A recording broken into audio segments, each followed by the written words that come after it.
பனிதனில் குளித்த பால் மலர் காண 20 வசந்தங்கள் விழி வளர்த்தேன்.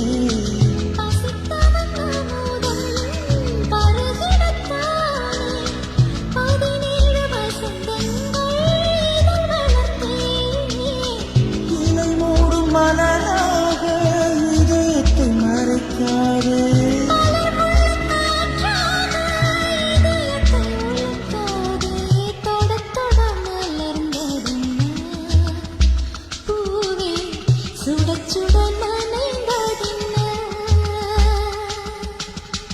பார்வைகள் புதிதா, ஸ்பரிசங்கள் புதிதா, மழை வரவு மறுப்பதென்ன?